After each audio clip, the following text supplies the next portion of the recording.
கன்றுக்குட்டி நிலையை விட பலகீனமாக. பாருங்கள், ஒரு கன்றுக்குட்டி, ஒரு மாட்டுக்குட்டி பிறந்த உடனேயே எழுந்து நிற்கும், நடக்கும், தன்னுடைய தாயிடம் போய் பால் மடியில் பால் குடிக்கும். ஒரு ஆட்டுக்குட்டி பிறந்தவுடனே எழுந்து நிற்கும். ஏன் ஒரு பூனை குட்டி கூட பிறந்தவுடன் எழுந்து நின்று போய் பால் குடிக்கும். ஆனால் இந்த மனிதன் இந்த குழந்தை பருவத்தில் எவ்வளவு பலகீனமானவன் என்றால், ஆட முடியாது, அசைய முடியாது, உசும்ப முடியாது, தனது உணர்வுகளை வெளிப்படுத்த முடியாது. குழந்தை அழும், எதற்காக அழுகிறது என்று தாய் விளங்கிக் கொள்வதற்கு படாத பாடுபடுவார். பசியால் அழுகிறதா, நோயால் அழுகிறதா, அல்லது எறும்பு கடிக்கிறதா, அல்லது சூடாக இருக்கிறதா, அல்லது குளிராக இருக்கிறதா என்பதை அறிந்து கொள்ள படும்பாடு பெரும்பாடு. சில போது மருத்துவர்கள் கூட அறிந்து கொள்ள மாட்டார். அந்த அளவுக்கு மனிதன் குழந்தையாக இருக்கிற போது மிக பலகீனமானது. அடுத்த கட்டம் முதுமை பருவம். முதுமை பருவம் மிக மிக பலகீனமானது. அது எவ்வளவு பலகீனமானது என்பதை முதுமையை அடைந்தவர்கள் தான் அறிவார்கள். பிசிக்கலி, மென்டலி, உடல் ரீதியாக, உடல் ரீதியாக வயது ஏற ஏற ஒரு மனிதன் எவ்வளவு பலகீனமானவனாக மாறுவான் என்பதை அவரவர் தான் அனுபவித்து பார்க்க வேண்டும். அந்த அளவுக்கு பலகீனமான பருவம். ஆனால் இந்த இளமை பருவம் இருக்கிறதே, மனிதனாக பிறப்பது பெரிய அருள், அதைவிட ஒரு பெரிய அருள் கொண்டிருக்கும் என்றால் அதுதான் நமக்கு இந்த மனித வாழ்க்கையில் கிடைக்கின்ற இந்த இளமை. இந்த சைல்ட்ஹுட்டுக்கும் ஃபுல் மேன்ஹுட்டுக்கும் இடைப்பட்ட காலம். அப்படித்தான் இளமைக்குள்ள வரைவிலக்கணத்தை சொல்கிறார்கள். இந்த இளமை மிகப்பெரிய அருளாக கருதப்படுகிறது. அல்லாஹ் மனிதனை படைத்து சொல்கிறான், வலகத் கர்ரம்னா பனி ஆதம். நாங்கள் மனிதர்களை கௌரவித்திருக்கிறோம். மனிதர்களை நாம் கௌரவித்திருக்கிறோம். அல்லாஹ் வானத்தை அல்லது பூமியை, நிறு உலகத்தை, தாவர உலகத்தை எல்லாம் கௌரவித்ததாக சொல்லவில்லை. மனிதனை மாத்திரம்தான் நாங்கள் கௌரவித்திருக்கிறோம். உலகத்தில் உள்ள எல்லா மனிதருக்காக நீர், நிலம், தாவரம், மிருகம் உட்பட எல்லா மனிதருக்காக, வானங்கள், பூமியில் உள்ள அனைத்தும் இந்த மனிதனுக்காக படைக்கப்பட்டிருப்பதாகவும் மனிதனுக்கு வசப்படுத்தி கொடுக்கப்பட்டிருப்பதாகவும் குர்ஆன் சொல்கிறது. அந்த அளவுக்கு மனிதன் உயர்ந்தவன். அந்த மனித வாழ்க்கையில் நமக்கு கிடைக்கிற அடுத்த அருள் தான் இளமை அல்லது வாலிபம் என்று நாம் சொல்கிறோம். ஏனென்றால் இந்த பருவத்தில் தான் நாம் துடிப்போடு இருப்போம் மாத்திரமல்ல, உற்சாகமாக இருப்போம் என்பது மாத்திரமல்ல, உடல் பலத்தோடு இருப்போம்.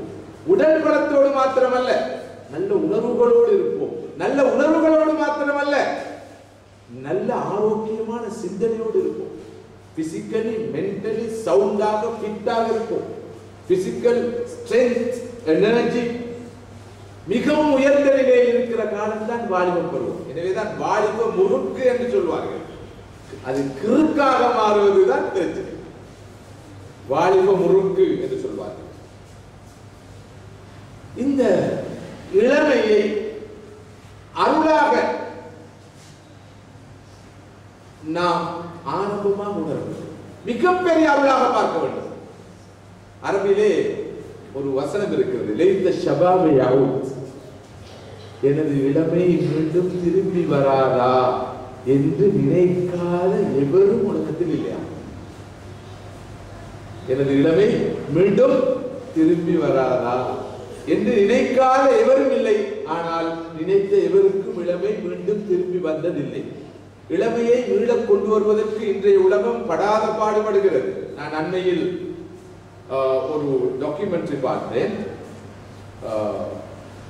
வயது முதிர்ச்சியின் காரணமாக முகங்கள் எல்லாம் சுருண்டு விட்ட ஒருவரை ஒரு மருத்துவர் அந்த பிளாஸ்டிக் சர்ஜரிக்குள்ளாக அப்படியே மீண்டும் அந்த சுருக்குகளை எல்லாம் சரி செய்து அவருடைய இளமையை அப்படியே பழைய நிலைக்கு கொண்டு வந்து காட்டுகிறார். அது போலியானது. செயற்கையானது, தற்காலிகமானது. நிச்சயமாக அவர் இழந்த இளமையை அவரால் மீளப்பெற முடியாது. பார்ப்பதற்கு ஏதோ இளமை போல் காட்சி அளிக்கும் தோன்றும். அந்த அளவுக்கு இளமை முக்கியமானது. அது மிகப்பெரிய ஒரு அருளாக இருக்கிறது. அதில் எந்த சந்தேகமும் இல்லை. மதிப்புக்குரிய சகோதரர்களே, சகோதரிகளே, மனிதனாக பிறந்திருப்பது ஒரு அருள் என்று சொன்னேன். இளமை என்பது அதை விட பெரிய அருள் என்று சொன்னேன். அருளாக அமைகின்ற ஒவ்வொன்றும் அமானிதம். இளமை மாத்திரமல்ல, அல்லாஹ் அருளாக தந்திருக்கிற ஒவ்வொன்றும் அமானிதம். செல்வம் ஒரு அருள், அது அமானிதம்.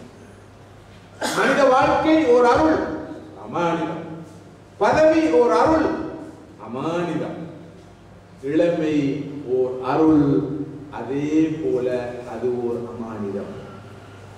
மறுமையிலே, அந்த மஹ்ஷரிலே, நிழலே இல்லாத அந்த பயங்கரமான நாளிலே 4 முக்கியமான வினாக்களுக்கு எல்லோரும் கண்டிப்பாக கட்டாயமாக பதில் சொல்வதற்கு தங்களை தயார்படுத்திக் கொள்ள வேண்டும். லா தஸூலு கதம அப்தின் ஹத்தா யுஸ்அல அர்பா. 4 வினாக்களுக்கு விடை அளிக்காத வரைக்கும், சொல்லாத வரைக்கும் அந்த மஹ்ஷரிலே ஒருவருடைய பாதம் அசையாது என்று சொன்னார்கள் ஸல்லல்லாஹு அலைஹி வஸல்லம். 4 வினாக்களும் என்ன? முதலாவதாக அவருடைய இளமை பற்றி விசாரிக்கப்படும். வான் ஷபாபிஹி ஃபீமா அஃப்னாஹு. கிடைத்த இளமையை எப்படி கழித்தாய்? முதுமையை எப்படி கழித்தாய் என்று கேட்கப்படுவதில்லை. முதுமையை எவரும் எப்படி கழிப்பார்கள் என்பது எல்லோருக்கும் தெரியும். கையில் தஸ்பீஹ் மணி கோர்வை வந்துவிடும், தலையில் தொப்பி வந்துவிடும், அதானுக்கு முன்னால் பள்ளி ஞாபகம் வந்துவிடும், குர்ஆனை எடுத்து விடுவார். அதிலும் துரதிர்ஷ்டசாலிகள் இருக்கிறார்கள். அந்த பருவத்தில் கூட இவையெல்லாம் வராதவர்கள் இல்லாமல் இல்லை. ஆனால் பெரும்பாலும் வந்துவிடும். ஞானம் புறந்து விடும். அது காலம் கடந்த ஞானமாக இருக்கும். சிங்கம் அசிங்கமாக இருக்கும். இது முதுமையில் வருகின்ற நிலை. ஆனால் மறுமையில் அல்லாஹ் மஹ்ஷரிலே முதுமையை பற்றி விசாரிப்பதில்லை. முதுமை ஒரு சேலஞ்ச் இல்லை, முதுமை ஒரு சவால் அல்ல, அறைகூவல் அல்ல. இளமை ஒரு பக்கம் அருள், இன்னொரு பக்கம் அமானத். அதை பற்றி அல்லாஹ் கேட்பார். உனக்கு சிறப்பாக குறிப்பாக மனிதனாக உன்னை படைத்தது மாத்திரமல்ல, ஒரு இளமையை தந்தேன். நல்ல புஷ்டியான, உடல் ஆரோக்கியம் உள்ள, திடகாத்திரமான, உற்சாகமான, சுறுசுறுப்பான, உடலால், உள்ளத்தால், ஆத்மாவால், அறிவால் நீ ஆரோக்கியமாக இருக்கக்கூடிய ஒரு பருவத்தை தந்தேன்.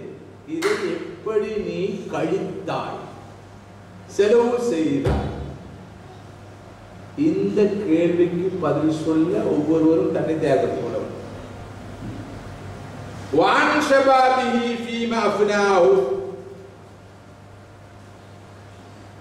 பொதுவான ஒரு கேள்வி இருக்கிறது. கிடைத்த ஆயுளை, கிடைத்த மொத்த ஆயுளை எப்படி நீ கழித்தாய்?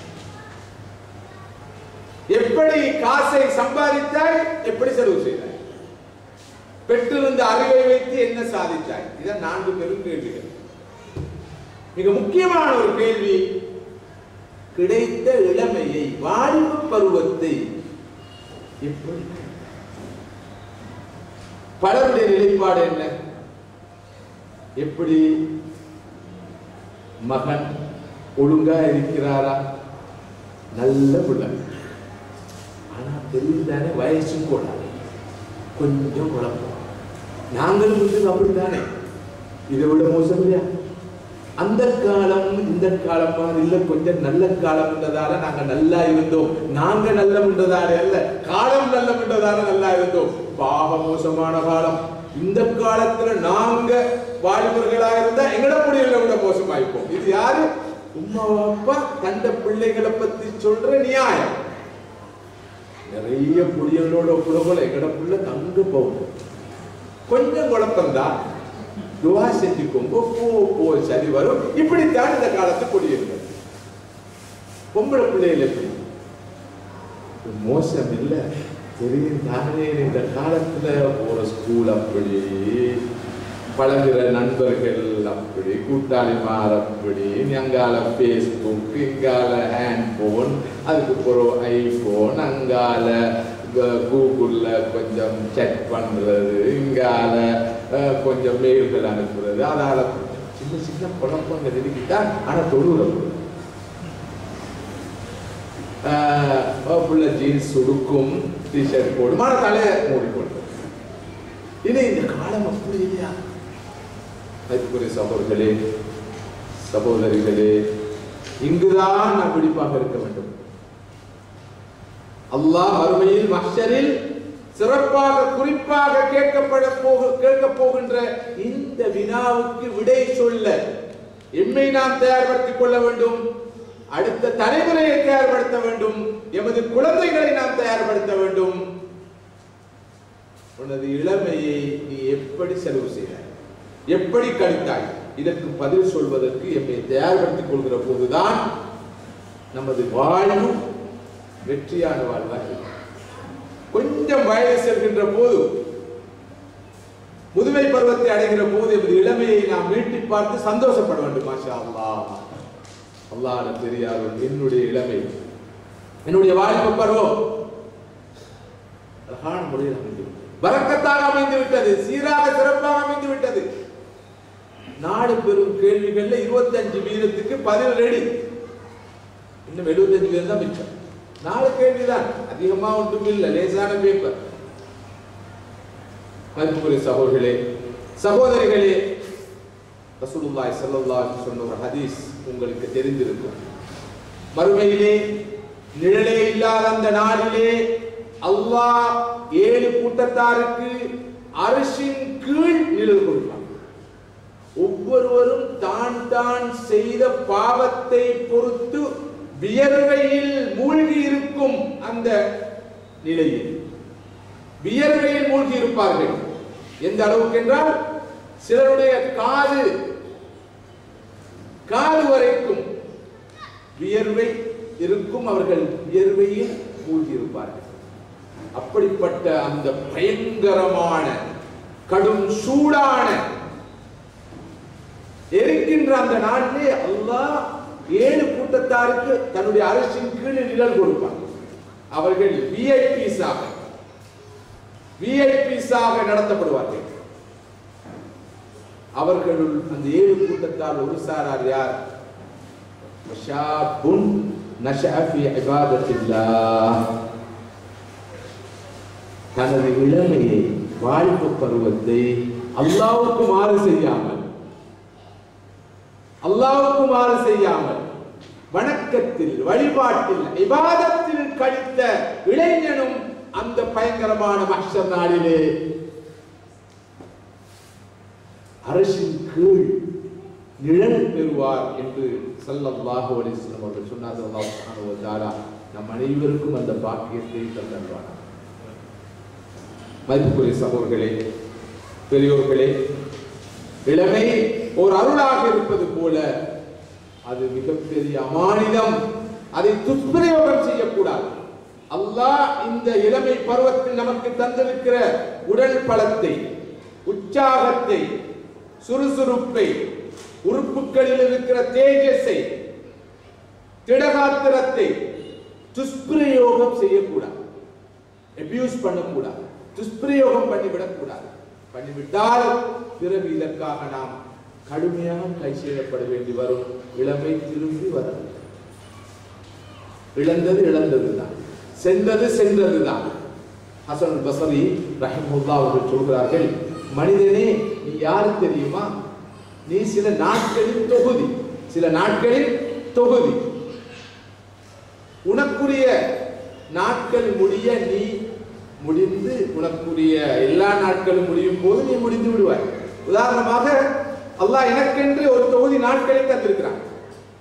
இப்போது அந்த நாட்கள் முடிய நான் முடிந்து கொண்டிருக்கிறேன். எனக்கென்று அல்லாஹ் நிர்ணயித்த அந்த நாள், இறுதி நாள் வருகிற போது எனது ஆயுள் முடிந்துவிடும். எனக்கென்று அல்லாஹ் மூச்சுகளை தந்திருக்கிறான். சொல்லுவோமே, எனக்கென்று அல்லாஹ் ஒரு 10,000 கோடி மூச்சுகளை தந்திருப்பான். இப்போது நான் அந்த மூச்சுகளை விட்டுக் கொண்டிருக்கிறேன். விட்டு விட்டு கடைசியாக எனக்குள்ள மூச்சுகள் முடியும் போது நான் மரணிப்பேன் அல்லவா, அப்போது நீங்கள் என்ன சொல்வீர்கள்? அகார் முகமது இறுதி மூச்சை விட்டார். அப்படித்தானே சொல்கிறார்கள். இறுதி மூச்சை விட்டார். இறுதி மூச்சை விட்டார் என்றால் அவருக்கென்று கொடுக்கப்பட்டிருந்த மூச்சுகளை விட்டு விட்டு விட்டு விட்டு முடித்து கடைசியாக எஞ்சிய மூச்சை விட்டார். எனவேதான் இறுதி மூச்சை விட்டார் என்று சொல்றார். இதுதான் யதார்த்தம். மீண்டும் இன்னொரு தொகுதி மூச்சுகளை பெற முடியாது, இன்னொரு தொகுதி நாட்களை பெற முடியாது. வாங்குவதற்கு சந்தை இல்லை, கொடுப்பதற்கு ஆஸ்பத்திரி வைத்தியசாலை எதுவும் கிடையாது. எனவே நாம் இழந்த இளமையை மீண்டும் மீள பெற முடியாது, அந்த வாலிபத்தை மீள பெற முடியாது. இப்போது தற்போது ஒவ்வொரு இந்த இளமையின் கணப்பொழுதையும் நாம் உச்சநிலை பயன்படுத்த சில சந்தர்ப்பம் கூட வேண்டும். நன்றே செய்வோம், அதை இன்றே செய்வோம்.